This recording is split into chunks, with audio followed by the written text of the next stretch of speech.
بسم الله الرحمن الرحيم. عن أم سلمة رضي الله تعالى عنها قالت: رأيت رسول الله صلى الله عليه وسلم تعني في المنام وعلى رأسه ولحيته التراب، فقلت: ما لك يا رسول الله؟ قال: شهدت قتل الحسين آنفا. رواہ الترمذی۔ حضرت سلمہ جو کہ باندی ہیں ام سلمہ رضی اللہ تعالیٰ عنہ کی، وہ کہتی ہیں دخلت علی ام سلمہ، میں حضرت ام سلمہ ام المومنین کی خدمت میں حاضر ہوئی، وہی تبکی، وہ رو رہی تھی۔ فقلت، میں نے عرض کیا، ما یبکیک، آپ کیوں رو رہی ہیں؟ تو انہوں نے فرمایا، رأیت رسول اللہ صلی اللہ علیہ وسلم، جو عبارت آج ہم نے پڑھی کہ میں نے حضور کو خواب میں دیکھا ہے کہ آپ کے داڑھی مبارک، سر مبارک پہ غبار کے اثرات ہیں۔ میں نے عرض کیا، یا رسول اللہ کیا ہوا ہے؟ تو آپ نے فرمایا، شہید تو قتل الحسین آنفا، میں ابھی ابھی حسین رضی اللہ تعالیٰ عنہ کی شہادت دیکھ کے آ رہا ہوں۔ دوستو، خاندان رسول نے بہت بڑی قربانی دی ہے اور ہمارے لیے بہت سارے درس چھوڑے ہیں، لیکن ہماری طرف سے جو اس قربانی کا صلہ مل رہا ہے، صلہ تو اصل اللہ نے دینا ہے اور وہ اللہ نے ان کو دے دیا کہ الحسن والحسین سیدا شباب اہل الجنہ، وہ جنتی نوجوانوں کے سردار ہیں۔ لیکن جو ہماری طرف سے ہو رہا ہے وہ بہت ہی قابل افسوس ہے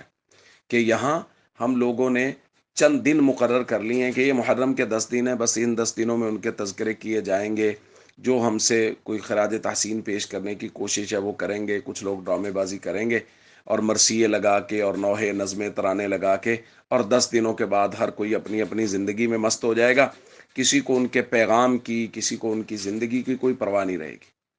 جبکہ حضرت حسین رضی اللہ تعالیٰ عنہ کی پوری مبارک زندگی ہمارے لیے دروس سے بھری ہوئی ہے، اور ہمیں وہ درس دے گئے ہیں کہ اپنی زندگی کو کیسے گزارنا ہے، کہ رسول اللہ صلی اللہ علیہ وسلم کے طریقے نہیں چھوٹنے چاہیے، آپ کی مبارک سنت نہیں چھوٹنی چاہیے، بھلے ہی تم پہ تیروں کی، تلواروں کی، نیزوں کی بارشیں ہو رہی ہوں، پھر بھی رسول اللہ صلی اللہ علیہ وسلم کا طریقہ نہیں چھوٹنا چاہیے۔ وہاں نماز نہیں چھوٹی، تیروں کی بارش ہو رہی ہے، وہاں نماز نہیں چھوٹی، وہاں تلواریں برس رہی ہیں اور نیزے چل رہے ہیں، لیکن خاندان رسول صلی اللہ علیہ وسلم نے نماز نہیں چھوڑی، حضرت حسین رضی اللہ تعالیٰ نے نماز نہیں چھوڑی، پاک باز خواتین نے پردہ نہیں چھوڑا،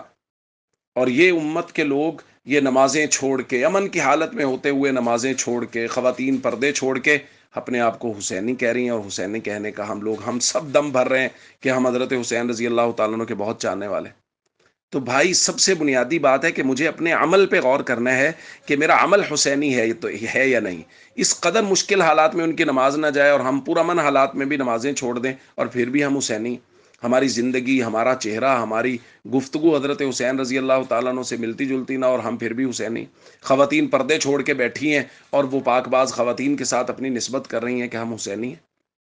اس لیے ہم سب کو اپنے اعمال پہ غور کرنے کی ضرورت ہے اور حضرت حسین رضی اللہ تعالیٰ عنہ کا مبارک کردار اپنانے کی ضرورت ہے۔ السلام علیکم ورحمۃ اللہ وبرکاتہ۔